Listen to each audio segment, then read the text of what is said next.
Welcome to the Your Little Castle Show, where we highlight the best experts that make your home into your little castle. Let's go!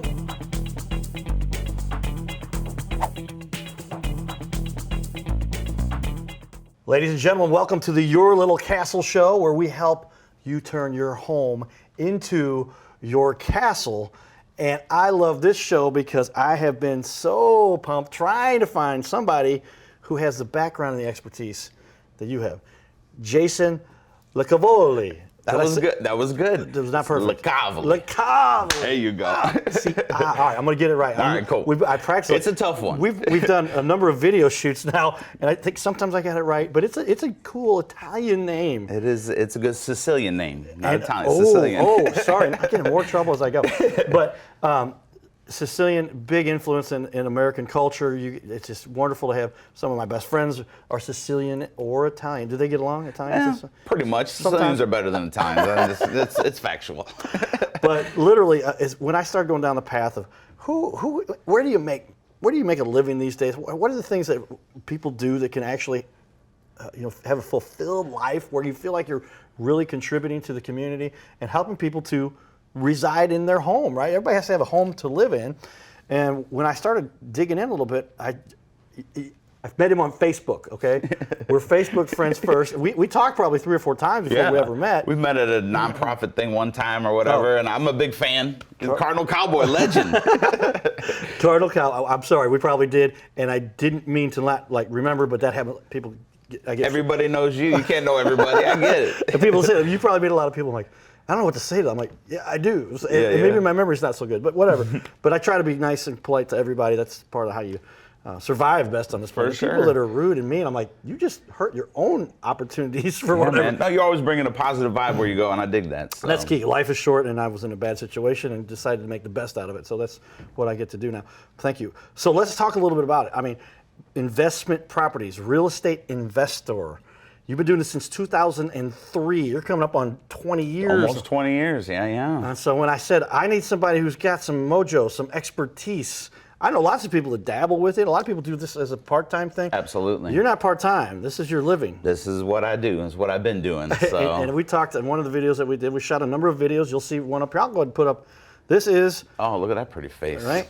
and we've decided to partner up and work together on this stuff because it's something that mutually beneficial for a whole lot of people to help make this work. But borrowmycastle.com from the perspective of, and we're going to get into that. There's a number of things that could mean. For sure. But we'll talk about that. But let's start off with, and here I'll show everybody, this is a video that we shot at one of the properties that we're looking at that somebody just needed some advice. Yeah. And you just came over and said, here's what I would recommend with these properties. If you guys want to watch that video, check it out. Go to borrowmycastle.com and you'll see this video. And this video is free information to say, here's the analysis based on what we see here. Right. But let's jump back to a little bit of your expertise and where you started all this and when you really got going.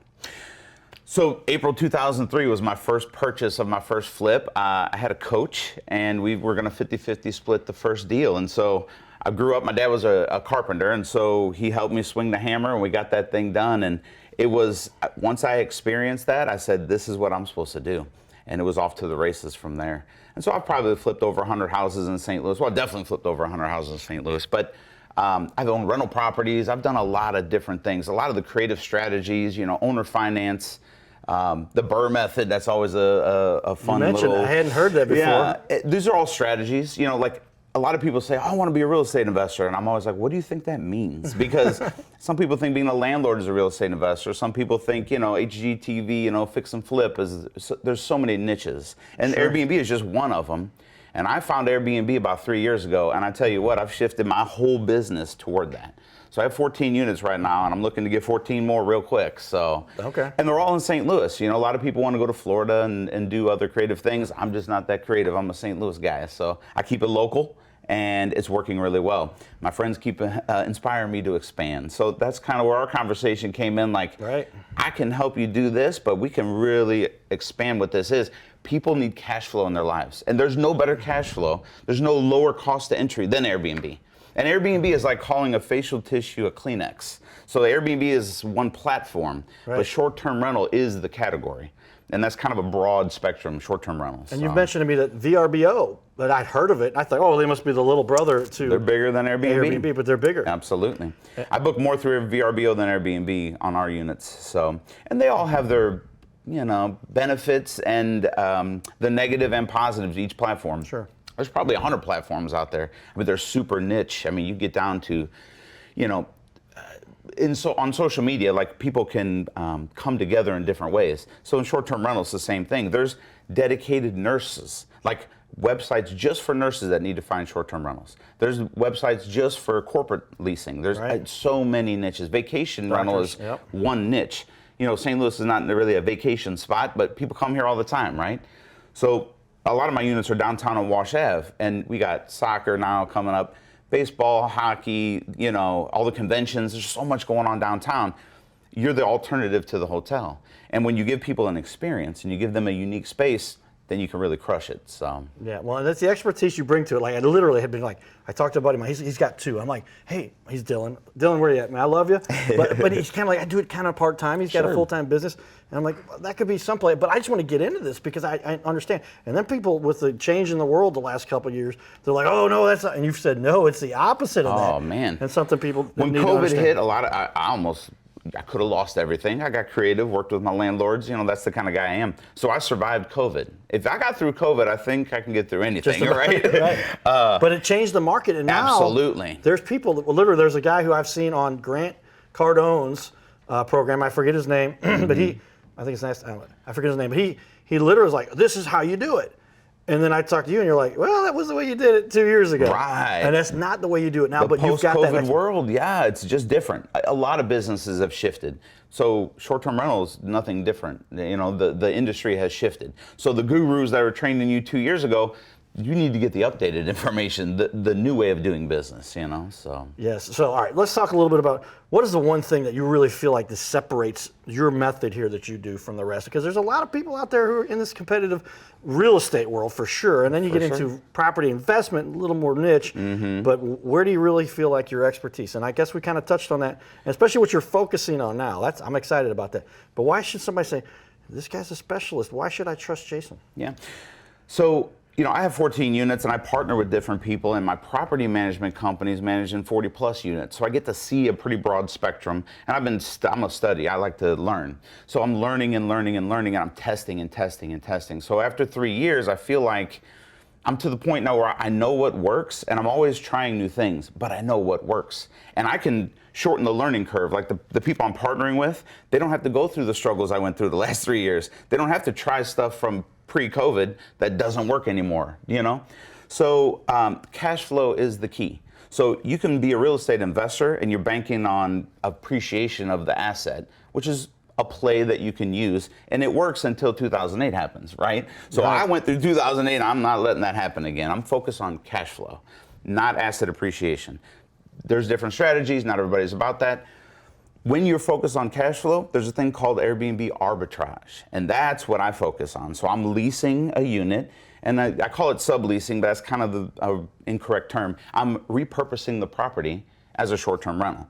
So just like you'd take a residential house that's on a main street, once you turn it to a commercial, it's worth way more money, and that's exactly what it is with short-term rental. You take a house or apartment or condo or whatever, you repurpose it, put some furniture, make it look pretty, repurpose it as a short-term rental, and you absolutely crush it. Like 3 times the net cash flow, kind of crush it. So you're bringing up some cool stuff.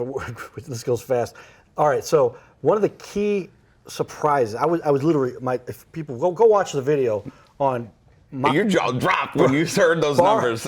Borrow my castle. And you went through the different scenarios. And literally, you're like, you could sell it, you could rent it. You could rent to own it. Or, and you gave me numbers, 1,500, 1,800, 1,200, if you, whatever. All good options. All good options, and maybe a good play. But when you said, I'm like, did I hear you right? You said 8,000. Now overall, and there's some costs that go into that. Sure, that's gross income. Gross. By the time there's the management, you want to be more hands-on. You can keep more of that. Absolutely. You think that's a bad play from the perspective? Then you only have so many time in the day. You want to have that spread out. But 8,000 for the same house that would go for 1,200, 1,800. Yeah. I'm just like, whoa. It is we amazing. gotta talk, bro. We gotta talk. So that's literally like where you see the future of this going, because Absolutely. people don't understand. And the other great point you made to me that was kind of shocking, I want you to talk about, was when people are going to do and I've dealt with this. I played in baseball with the kids, go with the parents. We would drive to Memphis to play baseball. Yeah.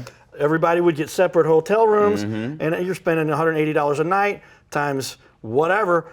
But now you can get a house that you might get for $300 or $400 or $500 a night. And but you're shares the everybody space. putting in there. And it's a house. Exactly. And now you literally have everybody in one location. You can game plan, do your baseball, whatever at night, because you're all in the same house. For sure. But at the same time, you're spending so much less. Airbnb, we'll use that Airbnb as short-term rental as the category. Short-term rental, your job is to give them an experience. So the space itself could be the experience, the location, the amenities, the customer service. These are all part of the experience. So It's not just a place to stay as an alternative to a hotel. That's the baseline. You have a house instead of a hotel. That's it. That's the world we're competing in.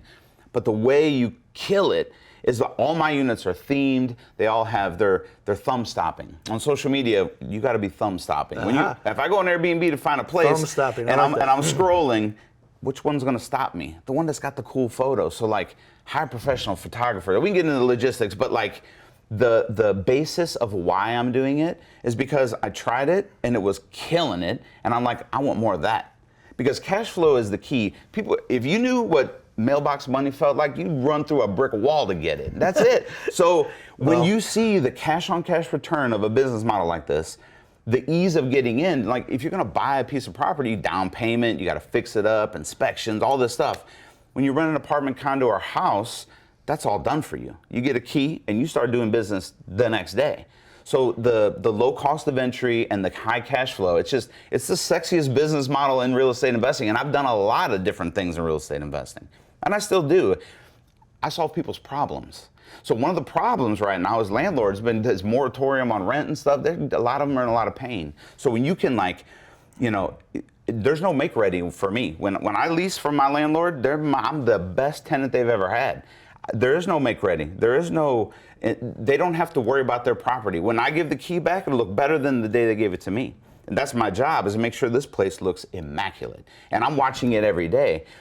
If Joe Schmo moves in your house, they don't call you and say, man, this last month was great, I loved it here. But an Airbnb, every day I get love. It's a good feeling. So money's there, it's fun and exciting, and it's this new thing. And again, it's not a fad, it's the new way of living. Nobody calls to get a taxi, they Uber. You know what I mean? That's the new world. We all just know Well, it. and that's why I say this new internet thing. This is why I got into the internet thing back in 1998, 96. Dating yourself a little bit there. But I figured out this internet thing might catch on. That's my tagline, my joke. But I wrote my master's thesis starting in 1990, fall of 95. I graduated in spring of 98. Like 98, like last century. And I said, I think this internet thing is going to change the world. And it literally has changed more than I wrote all the topics. I felt I got an A+. I ran into my teacher later. I said, do you just give everybody an A+ if they turn in the 100-page paper? He goes, no. You earned it. I'm like, wow, okay, cool. Nice. But literally, because I just caught on to the idea. I mean, lucky guess, this internet thing's going to catch on. This is the way, it's changed the model and the mode for the way things function. Absolutely. So you either jump into something that's new and revolutionary. I mean, who would have thought Google would outsmart Microsoft, right? The old internet. IBM, like who's IBM? Nobody even knows. They were the big dog for so long. And just because the new guys see an emerging opportunity and they go, if they're not jumping on it, we're going to. Yeah. Because Microsoft should have wrapped up the internet world.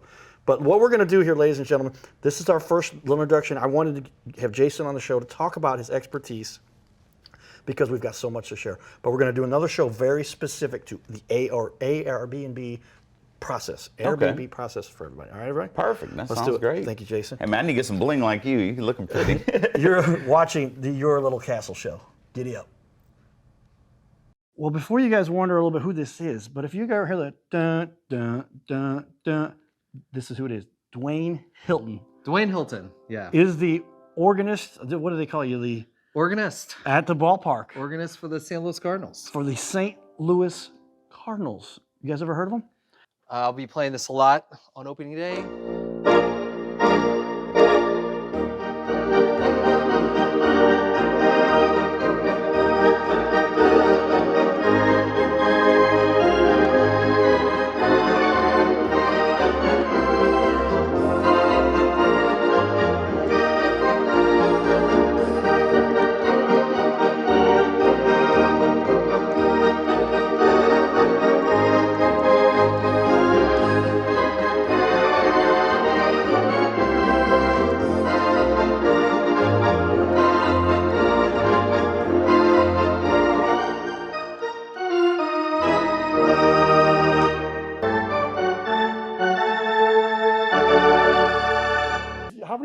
felt like you were just at the Cardinal game right there. I mean, that's what it is. A lot of fun. That's the Close sound your of eyes, it. You're like, that is it. We're here. That's the sound. Very fortunate to have a private little showing here of the song and your studio. Thank you so much, man. A lot of fun. Cool stuff. A lot of fun.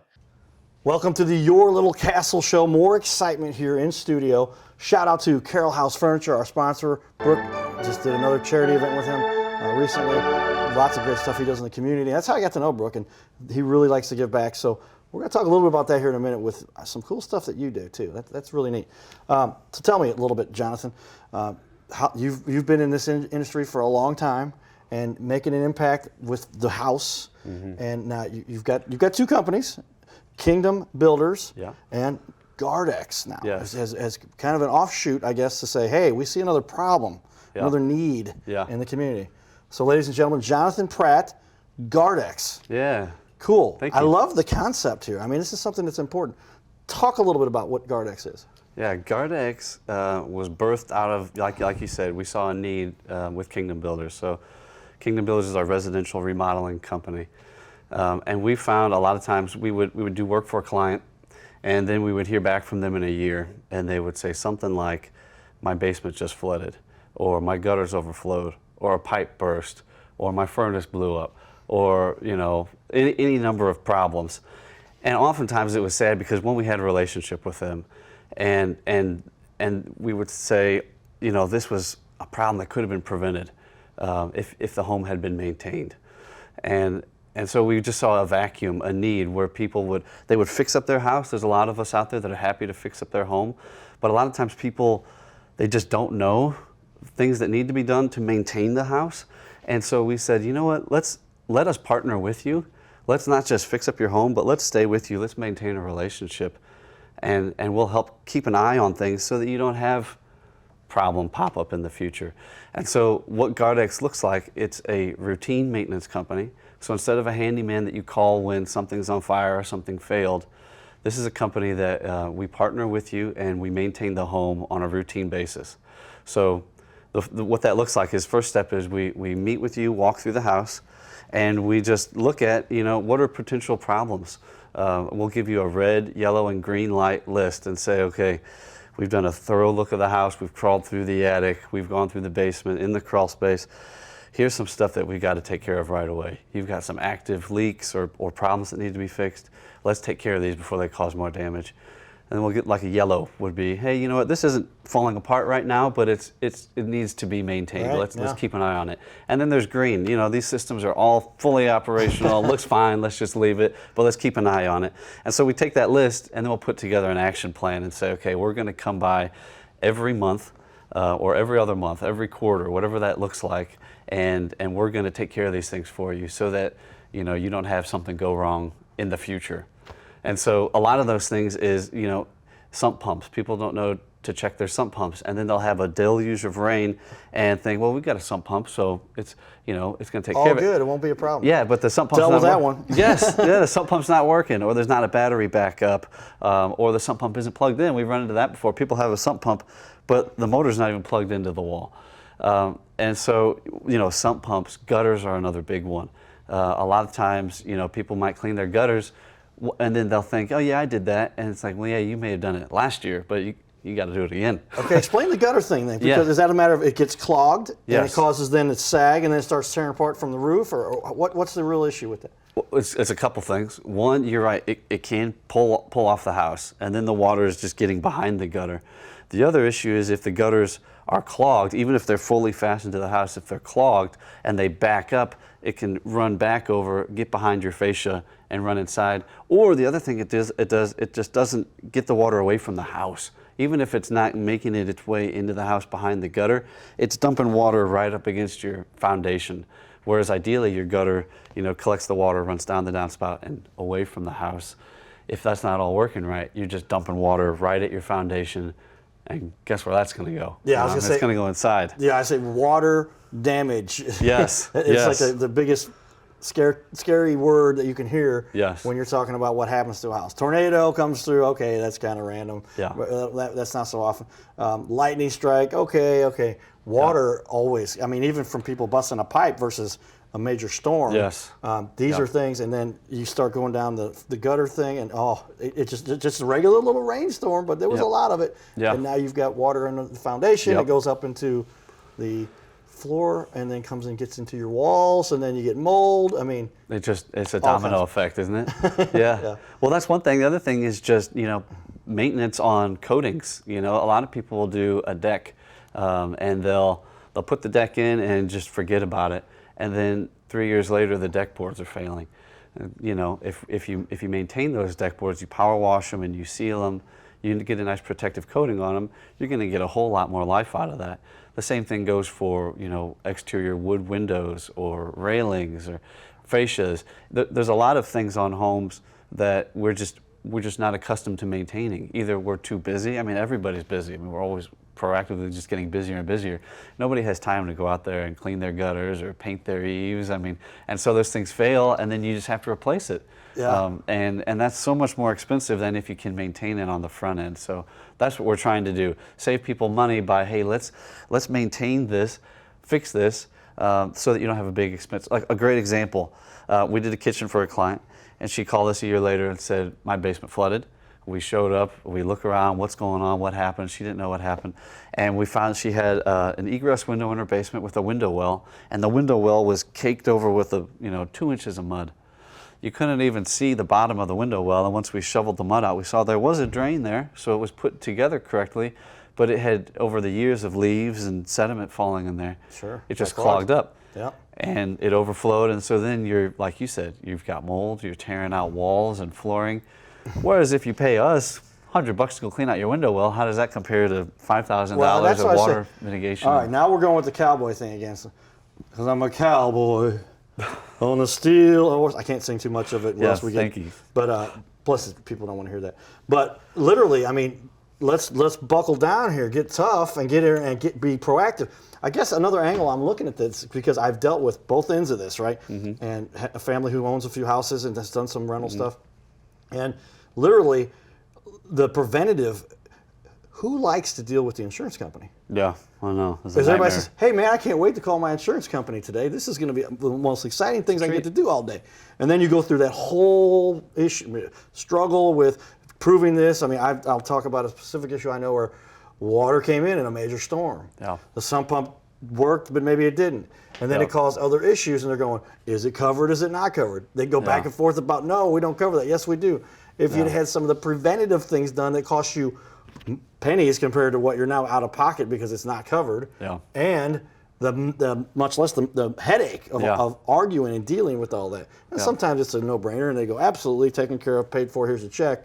But insurance companies don't like to pay out if they don't have to. I Yeah. love my insurance buddies. I got a bunch of you guys are my friends, but at the same time, everybody's here to protect their own, right? Well, and you're still paying your deposit or your Deductible. yeah. deductible. Right. Yeah, thank you. You still get your deductible, and that's significant. Sure.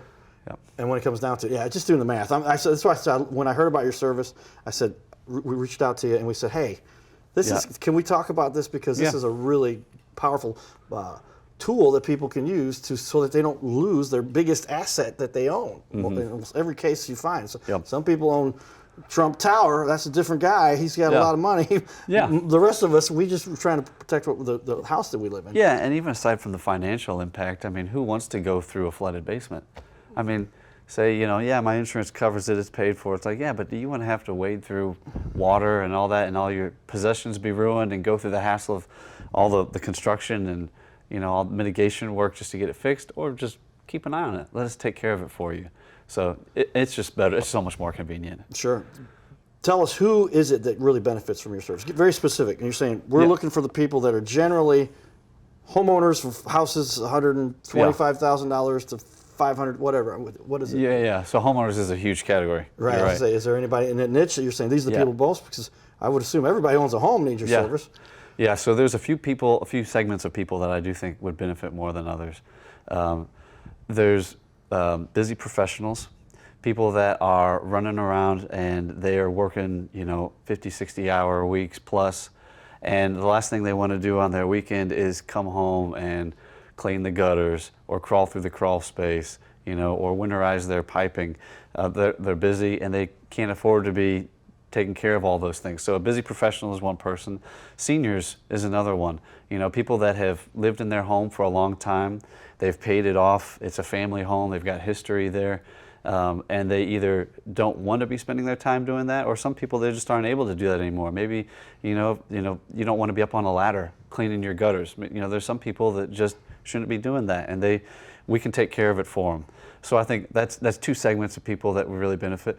Another one is honestly parents. I mean, I'm a dad. I've got 5 kids at home, and when I get off of work, I come home to my more important job, and I'm Right. and I'm really busy with that. I mean, there's a focus lot on that, yeah. there's a lot that goes into that, and so even parents just, I mean, someone to help take care of things, to keep an eye on the house for you, to prevent expensive damage and huge inconvenience to your family. So those 3 categories, I really think, are the ones that we help the most.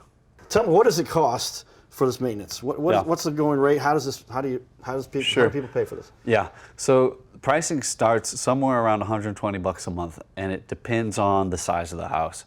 Obviously, if you've got a small, 3-bedroom, 2-bath house, your maintenance needs are going to be very different than, a 5,000 square foot 2-story home that's going to have, 80 windows instead of 25 windows, and it's 2 stories, so the gutters are much taller. So because of that reason, what we like to do is do a walkthrough. And as part of that walkthrough, we'll say, okay, hey, here's the maintenance needs that we see. Here's the things that we'd like to take care of. Some of that will be custom to the home, things that we think, this home has some custom needs to it because every home's different. And so there's specific things that we want to cater to here. There's also just some standard maintenance stuff that every home's going to need. So the pricing does vary depending on the size of the house and the complexity of it. So one critical point you wanted to make here about how this impacts families. Talk about that. Yeah, so sometimes people think about, what's the alternative to maintaining my home? It's a home I've lived in a long time, but I can't maintain it. What's the alternative? And sometimes people think about going to a condo, a villa, or retirement home. Then you lose your investment in your home. You're spending a whole lot much more to have a smaller place that is maintained, but it's small. You compromise and you lose a lot. Whereas with GuardEx, we can help you stay in your home for a fraction of the cost, stay in your family home where you've got history, and enjoy that space rather than give all that up. Hey everybody, stay tuned. You're enjoying the Your Little Castle show. Get these other answers from Jonathan and his website, GuardExSTL.com. Thanks for tuning in to another episode of Your Little Castle. If you would like to be on the show, please text us at 636-565-0305. Giddy up.